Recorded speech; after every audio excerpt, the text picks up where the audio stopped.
Bueno. ¿Qué pasó? Buenísimo. ¿Qué tal, José? ¿Qué tal, Juanpe? Muy bien, aquí estamos. Vaya, me dais una sorpresa. Sí, hoy tenemos una mega sorpresa. Tenemos a Borja con nosotros. Ahora lo escucharemos en un momento porque no hay que perderse nada de lo que nos cuenta Borja. Borja es, aparte de ser un gran amigo, es un ingeniero que hace unos años, en el 2020, dio el gran salto a seguir su pasión, que es la comunicación.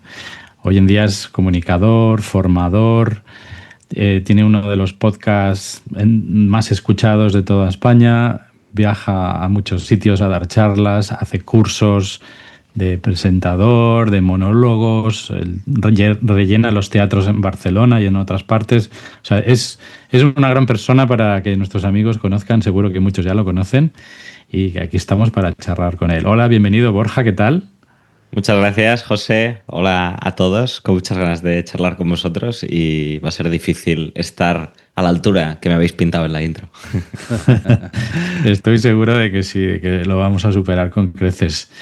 Yo quiero que nos cuentes un poco de tu propia voz, ¿no? ¿Qué es eso del salto, ¿no? ¿Qué es eso de un día estás en una empresa y dices, me voy, doy el salto? Cuéntanos.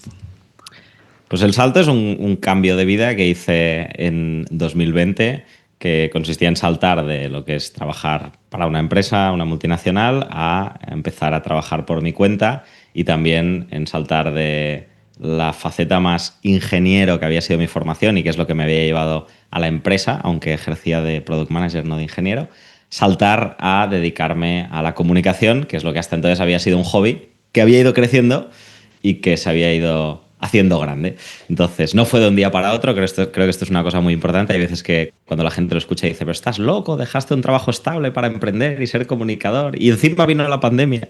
Y sí que es verdad que la pandemia fue una cosa heavy, pero vaya, que hacía muchos años que lo estaba combinando y simplemente llegó un momento en que sentía que tenía dos trabajos y que tenía que elegir, y cuando tuve que elegir, pues elegí la parte que era más vocacional.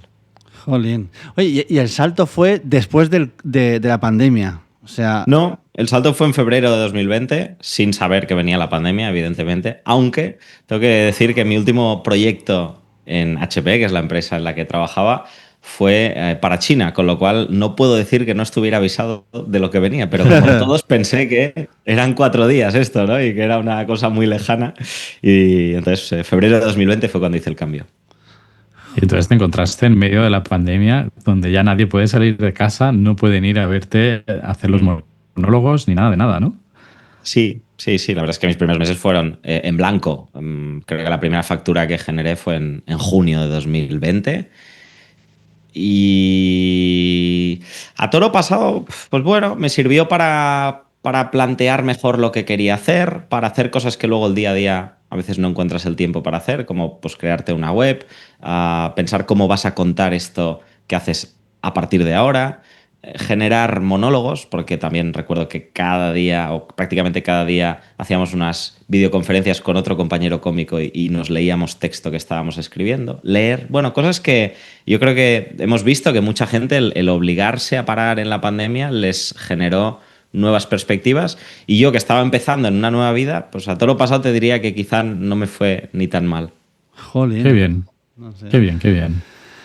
Wow, Pues, mira, es bueno, iba a decir típico perfil, pero no es tan típico, ¿no? El hecho de tomar la decisión, ¿no? De estar pues trabajando para una multinacional, como es el caso, y dar el salto, ostras, pues no es tan típico, ¿no? Y, jolín, me alegra mucho que compartas con nosotros, pues, parte de esa actitud, ¿no? De no saber lo que venía y pegar el salto igualmente, ¿no? O ya sabías lo que venía, ¿te veías ya con muchas posibilidades de éxito?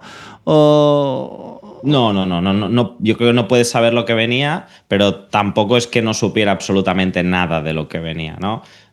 Tenía la certeza de que había agua en la piscina, porque llevaba más de 10 años haciendo actividades relacionadas con comunicación. Había sido locutor de radio, había empezado a presentar eventos de empresa. En aquel momento ya tenía un espectáculo semanal en el teatro de monólogos. Entonces tienes la percepción de que hay agua.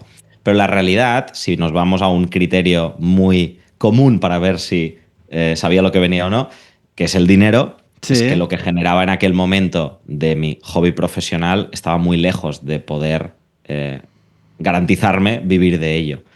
Pero claro, también le dedicaba pocas horas al día, eran las que quedaban de lo otro. Entonces, Claro. esa fue la apuesta, ¿no? Es decir, si yo dedico el 100% de tiempo a esto, puede darse la situación de que yo pueda vivir de esto. Y bueno, la verdad es que hasta ahora sí. Qué bueno, qué bueno. Qué bueno.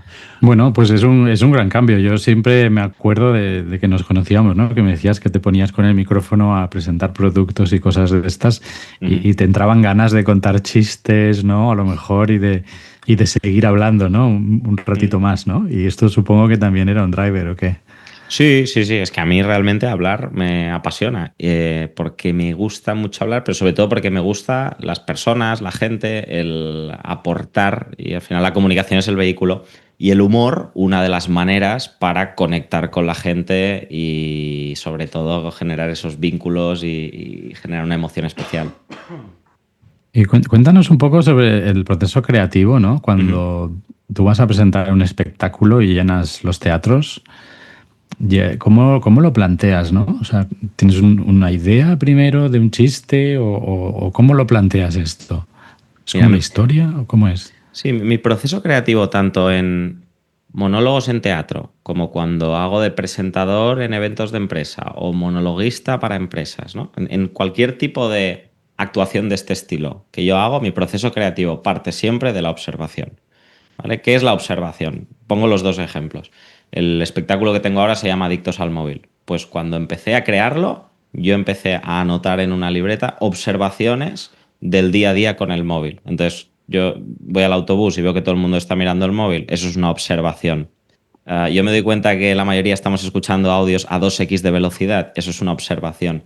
Cuanto más raras sean esas observaciones, también muchas veces más potencial de humor tiene. Diría que cuanto más raras y cuanto más habituales, ¿no? Son dos cosas que te acentúan el poder generar humor, que sean muy habituales, que sean un punto raras. Si encuentras las dos, maravilla. Y lo mismo hago en los eventos de empresa. Yo tengo siempre una reunión previa con la empresa en la que les pido: explicadme cosas sobre vosotros y sobre vuestro año. Entonces, de ahí saco yo la observación. Cuando ellos me dicen, oye, hemos implantado un sistema este año que todo el mundo está, que, oye, le cuesta muchísimo usarlo. ¡Pam! Eso sé que es algo que todo el mundo va a identificar y sobre lo que yo puedo construir. Entonces, siempre parte de la observación. Ese sería el primer paso. Qué bueno. Yo tengo dos preguntas por aquí. Y las dos no tienen nada que ver. Es un error por mi parte, ¿eh? Pero te las he hecho y luego ya me cuentas. Vale. Ahora, escuchándote más, yo tenía como tu título, ¿no? Comunicador y formador, ¿no? Pero eres humorista también. Ahí te lo dejo, porque claro, estás montando shows y ahora me cuentas un poquito más sobre eso.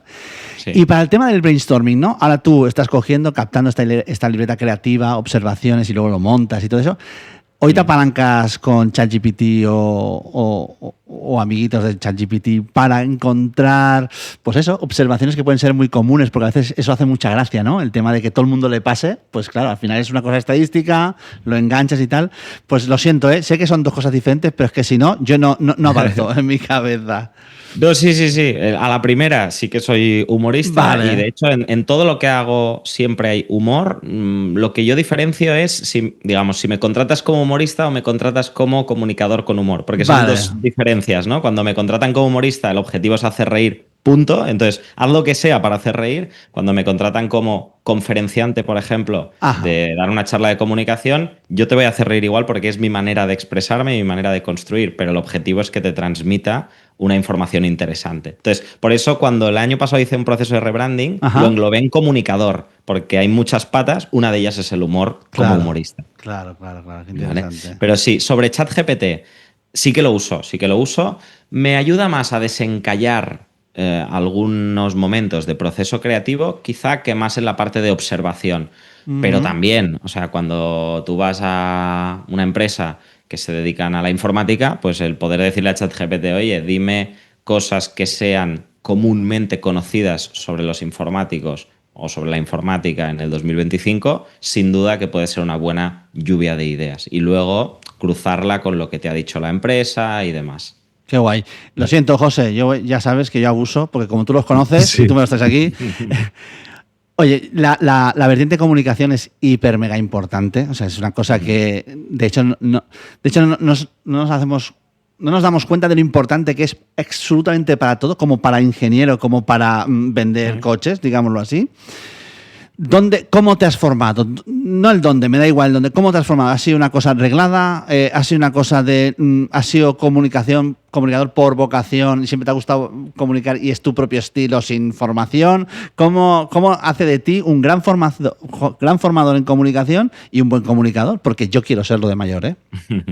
Pues mira, me he formado haciendo. Esta es la realidad. Vale. Seguramente de todos los paquetes de inputs que puede haber en lo que soy a día de hoy como comunicador, el más grande es haciendo. Con 16 años entro de locutor de radio en una radio local y empiezo a tener un programa semanal. Y con 20 entro en Flash FM como locutor y estoy ahí 6 años con programas semanales de 12, 14, 15 horas a la semana. ¿Vale? Entonces, claro, si pones a sumar horas, de los 16 a los 26, entre radio y algún evento que ya he empezado a hacer, te salen muchísimas horas de micrófono, de comunicar, etcétera.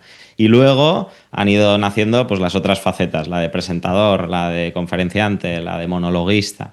Pero siempre ir haciendo. Y a medida que fui creciendo de edad, como es algo que me entusiasma, la comunicación, lo he complementado con formaciones puntuales y mucha lectura. Es un tema que me encanta. Y mucha observación, lo que decíamos antes, ¿no?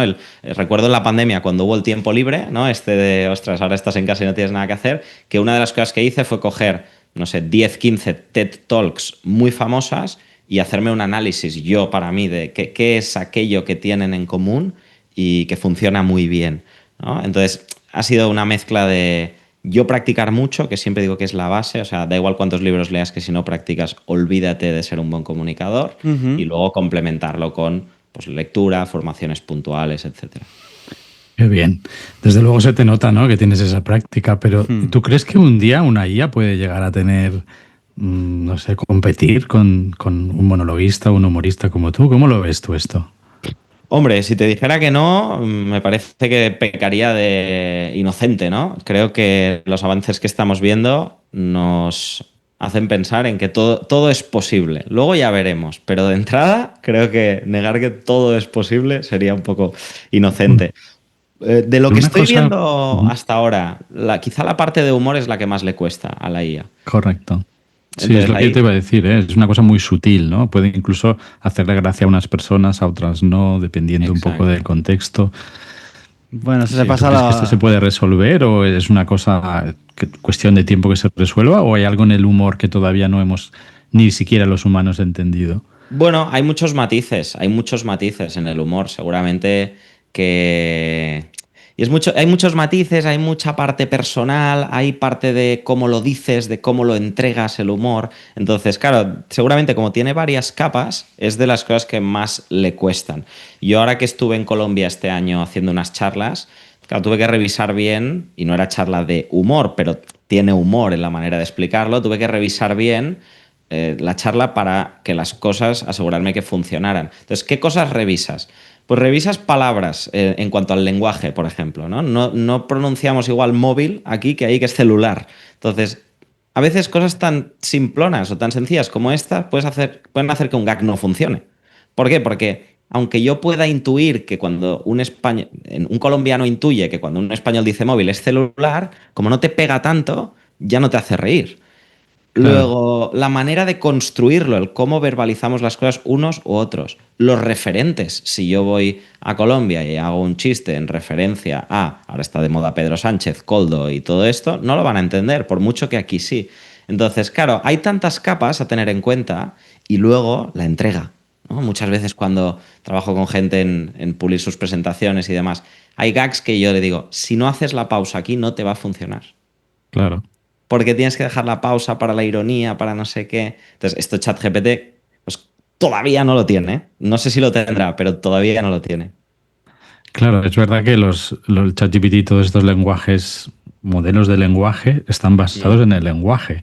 Pero la comunicación no es solo el lenguaje, ¿no? Es también el body language, las pausas, la cara que pones, ¿no? Total. Bueno, ya veremos cómo los robots ponen caras, ¿no? Exacto. Bueno, con VO3 lo estamos viendo esto, ¿eh? No sé si lo visteis, este nuevo modelo que genera vídeos. Uno de los vídeos muestra que se estuvo compartiendo mucho por las redes era un stand-up. Hacía un poco la gracia de generar, ¿no? Ya no solo generaba lo que puede ser el texto, ¿no? O el lenguaje, sino más bien también cómo reaccionaba el sujeto con la gente. O sea, no sé, búscalo si te da curiosidad, pero sí que hay ejemplos de stand-up. No, ejemplos, quiero decir, una bromita soltada ahí que creo que quien la escribe es la persona. Porque le dices, oye, haz que el stand-up diga no sé qué, no sé cuántos, pero hace las reacciones, ¿no? Algún día quizás eso se fusione en algún punto. Sí. O sea, que cuidado, ¿eh? Yo quería preguntarte también, Borja, tú que te dedicas a la creatividad, ¿no? Y haces este asesoramiento a empresas, ¿no? De que a veces tienen que decidir cómo va a ser su producto y no acaban de cerrarlo, ¿no? Y tú con tus técnicas pues haces algún proceso de creación, innovación y lo consigues. ¿Tú crees que esto se puede quizás automatizar con IA o es muy importante el hecho de que los humanos hablan con los humanos para intentar entenderse más allá de... O sea, quizás ellos no saben ni lo que quieren, ¿no? ¿Cómo lo ves? Ya. A ver, yo pienso que sí que se puede usar la IA para los procesos creativos, esto sin duda. Evidentemente, igual que es muy importante hacer un buen prompt para recibir una muy buena respuesta, habrá que ponerle los ingredientes, ¿no? Porque al final un proceso creativo consiste muchas veces en conectar los inputs que tengo si ponemos un lanzamiento de producto, de tu lanzamiento de producto, pues quizá con inputs de cosas que están pasando a nivel global o inputs de cosas que puede reconocer la audiencia porque es típico de este sector, ¿no? Y cuando generas esas conexiones entre una cosa y otra, es cuando muchas veces sorprendes a la audiencia de una manera que conecta con ellos. Claro, si yo le digo a ChatGPT solo una parte, ¿no? Le digo, genérame conexiones con los inputs del producto, pues me los generará de un tipo, ¿no? Yo creo que los humanos ya tenemos esa parte interiorizada de las relaciones que hemos tenido con la audiencia a la que le vamos a hablar, de lo que hemos ido escuchando del mundo. Entonces, bueno, será cuestión de entrenarlo bien, pero pienso que sí. Curioso. Sí. Quería preguntarte, no sé, Juanpi, ¿quieres preguntar tú sí, o ataco yo? Una cosa muy, muy básica y creo que a nuestros oyentes les puede interesar mucho es, oye, Borja, ¿tú enseñas a hablar mejor? Sí. O sea, una de las patas gordas de lo que hago en el día a día es formación de hablar en público. ¿Y haces como en plan mentoría o haces como... digo, al final compartiremos tus redes y tal, pero ¿es como haces sesiones grupales y en plan profesor y viene mucha gente o es en plan mentorías uno a uno? ¿Esto cómo lo estás trabajando? Ahora lo que estoy haciendo sobre todo son dos cosas. Uno es formación en empresa. Tengo un programa de 6 semanas donde 2 horas a la semana hacemos una sesión y vemos un 360 de cosas que te ayudan a construir una presentación que enganche, que divierta y que se recuerde. Cuando digo presentación no me refiero al PowerPoint, me refiero al todo, ¿no? Al lo que comunicas. Y ya tocamos desde estructura, lenguaje no verbal, storytelling, humor, y son formaciones muy prácticas. Entonces, esto, que es un programa que se llama Regala, es una de las cosas que hago mucho. La otra cosa es que participo como mentor de hablar en público en programas de innovación. Y ahí el formato suele ser, pongamos, 10 equipos que durante 6 meses reciben formación para acelerar su idea o para generar una nueva idea. Y hay un momento en el que llegan a hacer un pitch delante de un jurado, delante de business angels, delante de alguien que le puede interesar esa idea. Entonces yo suelo entrar en esa fase final en la que tienen que preparar el pitch, a ayudarles a prepararlo. Qué chulo. ¿Y cuál es el común denominador de la gente? O sea, ¿qué es la cosa que más recomiendas cuando haces esto? Mira, de la segunda parte que os he dicho, la de hacer un pitch y explicar tu idea, el fallo más habitual es que no haya un momento en tu pitch donde de manera clara y corta digas qué haces. ¿Por qué? Porque normalmente llevas meses trabajando en ello y esa frase clave donde yo te digo que lo que hago es una plataforma que conecta a vendedores y compradores para ayudarles a ¡pam! Eso tú ya lo has dado por hecho. Entonces normalmente la gente te habla del problema y ya pasa a hablarte del detalle de la solución. Para alguien que es nuevo y que no sabe de qué va tu proyecto, el hecho de que vayas del problema al detalle de la solución hace que le falte un marco de referencia. Pero bien, ¿de qué va esto? ¿No? Y muchas veces pinchan por esto. Y yo hago mucho hincapié. Y en las formaciones de empresa pasa similar con la estructura. tú no te puedes poner a hacer virguerías de humor, storytelling, interacción, lenguaje no verbal, si tu presentación no tiene una estructura, no tiene unos mensajes claros y no se va a entender. Porque es como construir sobre barro o sobre arenas movedizas. Ya veo. Joder, qué interesante.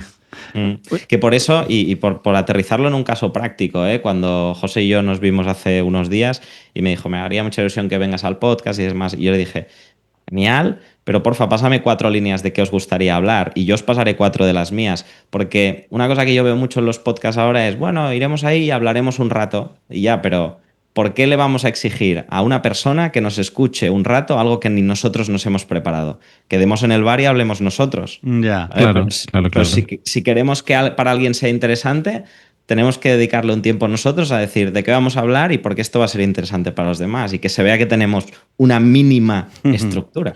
Sí que es cierto que hay excepciones que confirman la regla, que sería el caso de David Broncano, que no se prepara absolutamente nada y va improvisando sobre la marcha, pero otra vez la excepción que confirma la regla. Claro, claro. Genio absoluto en la improvisación, Ajá.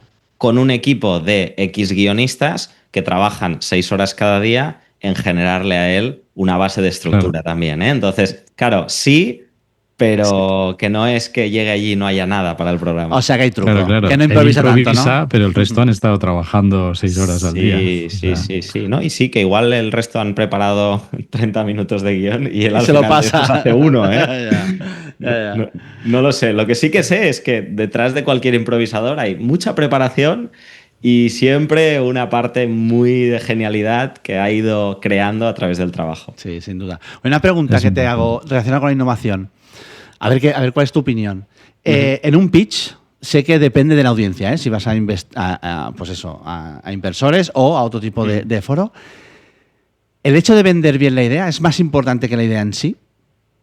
Cuando digo vender, comunicar la idea es quito vender, ¿vale? Porque ya estamos asociando comunicar con vender y no tiene por qué, ¿no? El hecho de transmitir muy bien la idea quizá tiene más valor que la idea en sí misma.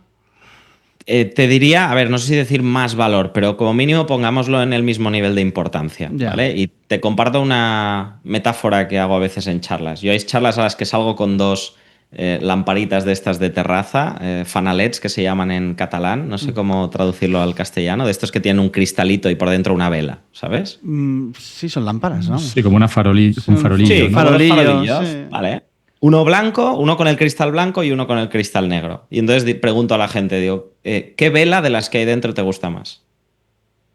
Y entonces, claro, la gente se queda como, hombre, solo veo una. Digo, pues la comunicación es el cristal. Entonces, si tu comunicación es mala, no ves lo que hay. Entonces, da igual cuán buena sea la idea, que si no se entera el otro de la idea, porque la comunicación no le permite que entienda la idea, da igual lo buena que sea la idea. Ahora bien, es verdad que cuando vamos a un pitch, hay veces que el que me escucha solo escucha el pitch, pero muchas veces no es así. Muchas veces tendrá un deck que le has mandado antes, tendrá algo de información de referencia. Entonces, no sé, imagínate que yo soy un inversor que estoy buscando una nueva cadena de restaurantes que hagan pizzas y que lo quieran hacer para jóvenes y me he leído el deck y digo, es que me interesa muchísimo. Y luego me haces el pitch y es un desastre. Igual lo que haré es ir a hablar contigo e intentar entender la idea en 10 minutos en vez de en el pitch de 2, ¿no? Entonces, claro. Pero claro, nuevamente en esa segunda conversación voy a tener que comunicarlo bien. Entonces, para mí sí, al mismo nivel de importancia, no quiere decir que una persona que no sepa comunicar no pueda hacer nada en la vida, ¿no? Evidentemente, si la idea es genial, pues tendrá que ir trabajando en que se dé una mejor comunicación y una idea genial parte mejor. De partida tiene una posición mejor que una idea floja. Muy chula la analogía, muy chula. Me gusta mucho. Oye, y esto me hace pensar que en tu podcast seguramente también lo aplicas, ¿no?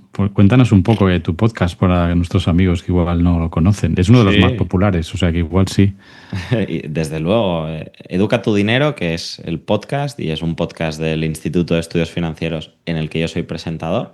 Nuestro reto y seguramente nuestra mayor virtud ha sido hablar de finanzas en el lenguaje de la calle y en las preocupaciones y beneficios de la gente como nosotros tres y no en el lenguaje de los expertos de las finanzas que tradicionalmente pues ha sido más bien plano y aburridete.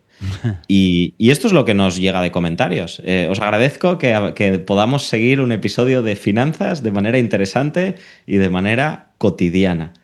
Y esa es la virtud. Me hace pensar un poco lo que hacemos Juanpi y yo con la tecnología. A veces traemos temas que son complicados, pero los intentamos explicar también a la gente de una manera pues fácil de entender, ¿no? No hace falta ser un experto. Totalmente, totalmente. ¿Ha cambiado esto la comunicación en los últimos 30, 40 años? Si pensáis hace 30, 40 años, el experto es como que tenía que demostrar a través de la comunicación y a través de la autoridad que era un experto y una figura difícil de acceder con un conocimiento absoluto. Y estamos en la era de la humanidad, vulnerabilidad, cercanía, ¿no?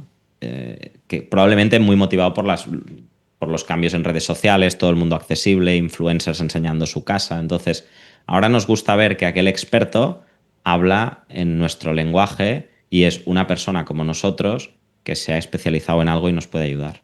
Joder, cuánta razón. Sí, sí. ¿Y cómo crees que deja eso? Porque tú vienes de la radio, ¿no? Lo has dicho, que estabas muchísimas horas, ¿no? Presentando programas de radio. En este mundo en el que cada uno, pues, crea su propio contenido o escucha contenido personalizado, ¿cómo crees tú que esto evoluciona, no?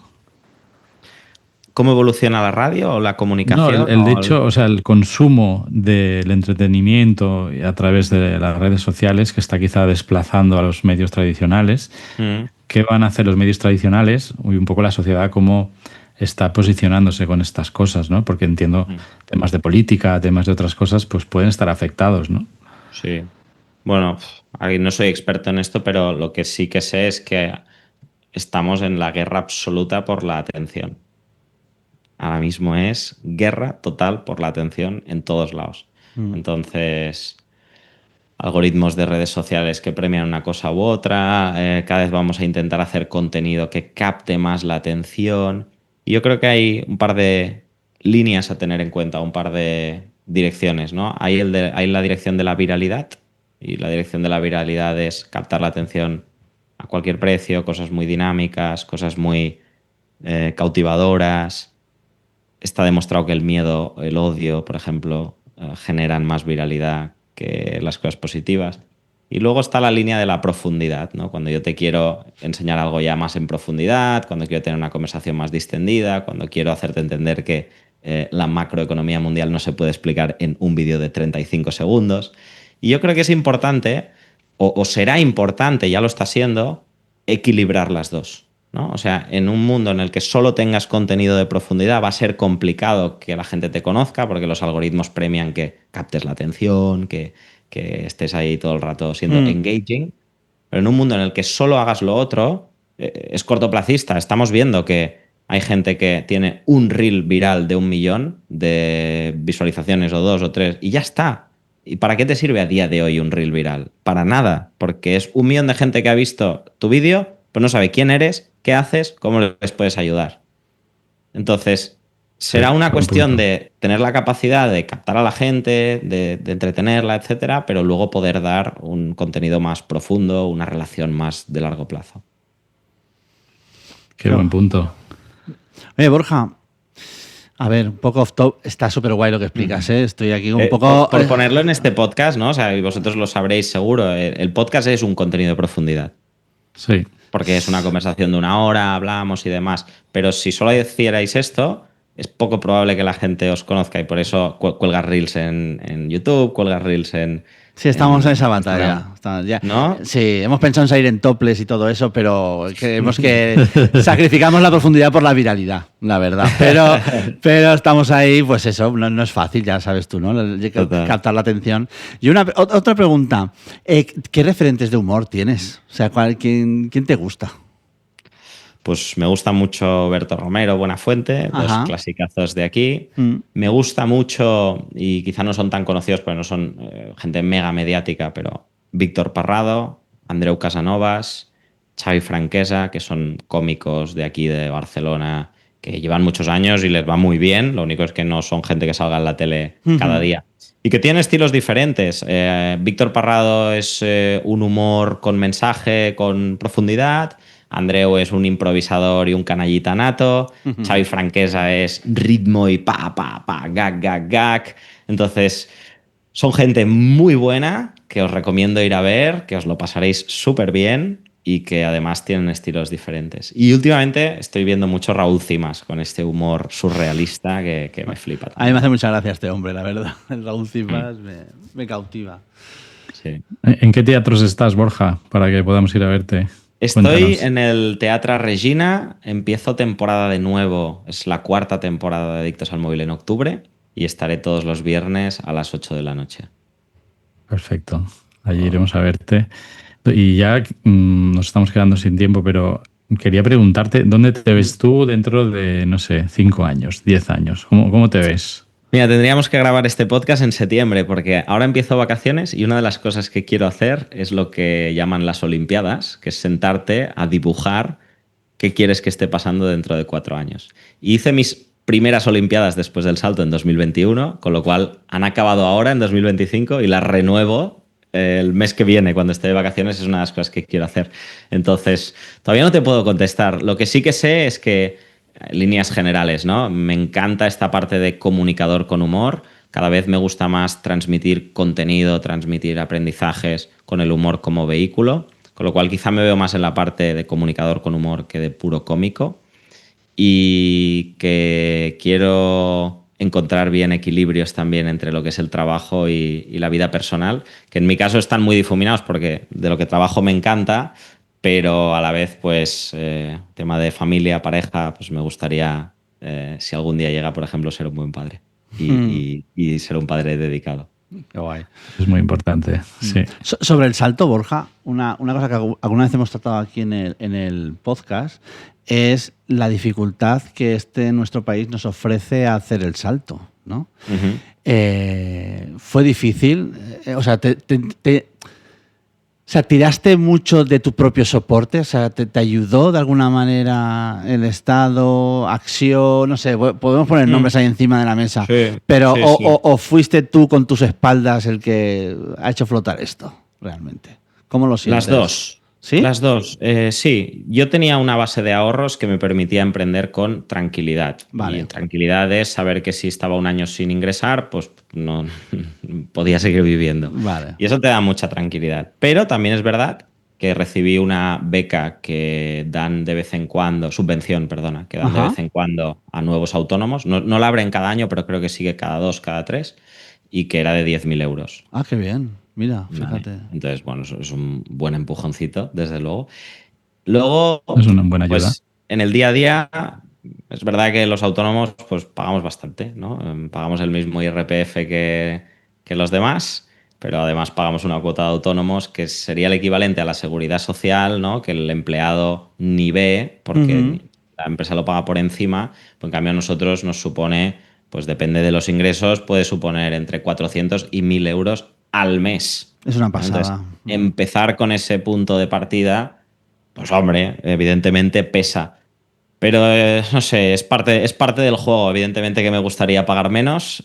Una de las cosas que quiero hacer en la temporada próxima de Educa tu Dinero es que tengamos un episodio donde veamos a dónde van los impuestos, ¿no? Porque a todos nos duele mucho pagar impuestos, pero creo que si supiéramos a qué se dedican y al final si se dedican en cosas que nos deberían repercutir a todos, como mínimo nos debería doler un poco menos. A menos que lo que vea luego de a qué se dedican esté en cama, ¿eh?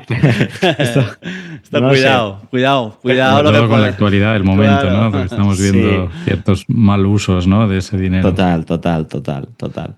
Sí, pero a ver, en general, yo lo que también he aprendido en este tiempo de presentar Educa tu Dinero y hablar con expertos y cómo está montado el sistema es que no sería sano ni inteligente dejar tu viabilidad económica al sistema, ¿vale? Pensiones, ayudas, etcétera. Es como asegúrate que por tu cuenta tienes un buen empujón y si te llega por otro lado, mejor que mejor, pero no lo dejes todo a que ya me llegaran las cosas. Claro.